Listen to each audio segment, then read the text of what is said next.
Kerala reader English class 4 unit 2 Ans എന്ന പദ്യത്തിന്റെ Malayalam explanation വീഡിയോയിലേക്കാണ് നിങ്ങൾ വന്നിരിക്കുന്നത്.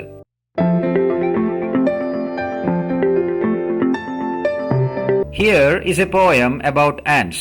Read and enjoy. ഇവിടെ നമ്മൾ താഴോട്ട് ഉറുമ്പിനെ കുറിച്ചുള്ള ഒരു പദ്യമാണ് വായിക്കാൻ പോകുന്നത്. അത് വായിച്ച് രസിക്കാൻ ആണ് നമ്മളോട് പറയുന്നത്. Ants, ഉറുമ്പുകൾ. Such a little thing we call the ant. It seems he has no word for can't. ഈ ഉറുമ്പ് എന്ന് പറയുന്നത് അത്രയും ചെറിയൊരു ജീവിയാണ്. അതിനെയാണ് നമ്മൾ ഈ ഉറുമ്പ് എന്ന് വിളിക്കുന്നത്. ഓക്കെ, അതിന് കഴിയില്ല എന്നൊരു വാക്കില്ല. ഐ കാൺട്ട് അല്ലെങ്കിൽ എനിക്ക് പറ്റില്ല, എനിക്ക് കഴിയില്ല, അങ്ങനെ ഒരു വാക്കില്ല. അതായത് ഉറുമ്പ് എന്തും ചെയ്യും. They'll climb up, over, around and through. It seems there is nothing ants can't do. അതായത് ഉറുമ്പുകൾക്ക് ചെയ്യാൻ കഴിയാത്തതായിട്ട് ഒന്നുമില്ല എന്നാണ് എനിക്ക് തോന്നുന്നത്. കാരണം അവര് കടന്നു കയറും, മുകളിൽ കൂടെ കടന്നു കയറും, ചുറ്റിപ്പോകും, അല്ലെങ്കിൽ എന്തിനെ ഇടയിൽ കൂടെയൊക്കെ കയറിപ്പോകും. They never quit, they never stay.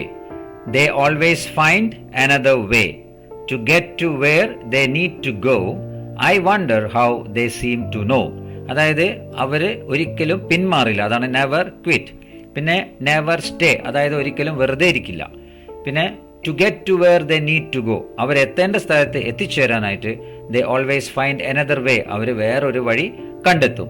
അതായത് ഒരു വഴി അടഞ്ഞാൽ വേറൊരു വഴി കണ്ടെത്തി ആ എത്തേണ്ട സ്ഥലത്ത് അവരെത്തും. I wonder how they seem to know. ഇതൊക്കെ ഇവർക്ക് എങ്ങനെ മനസ്സിലാകുന്നു എന്ന് ഞാൻ ആശ്ചര്യപ്പെടുകയാണ്.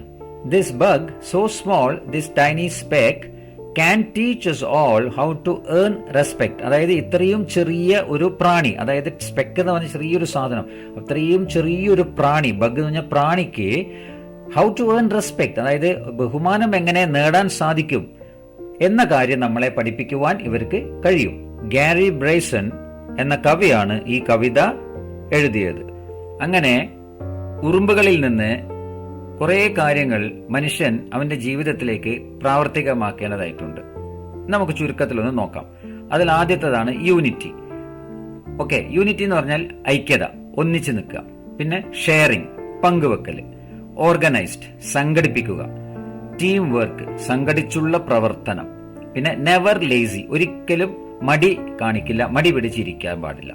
ഹാർഡ് വർക്കിംഗ്, കഠിന അധ്വാനികളാവുക. പിന്നെ പറയുന്നു ഓവർകമ്മിങ് ഒബ്സ്റ്റക്കിൾസ്, അതായത് പ്രയാസങ്ങളെ, പ്രശ്നങ്ങളെ മറികടക്കണം, അതിനെ നേരിട്ട് അതിനെ തരണം ചെയ്യണം. ഓക്കെ സ്റ്റുഡൻസ്, ആൻസ് എന്ന ഈ പദ്യത്തിന്റെ മലയാളം എക്സ്പ്ലനേഷൻ ഇവിടെ അവസാനിച്ചു. എന്റെ എക്സ്പ്ലനേഷൻ നിങ്ങൾക്ക് നല്ലവണ്ണം മനസ്സിലായി എന്ന് ഞാൻ കരുതുന്നു. അങ്ങനെയാണെങ്കിൽ നിങ്ങളുടെ വിലയേറിയ കമന്റ്സ് രേഖപ്പെടുത്തണം. എന്റെ ഈ ചാനൽ ലൈക്ക് ചെയ്യണം, സബ്സ്ക്രൈബ് ചെയ്യണം, പിന്നെ ഷെയർ ചെയ്യണം.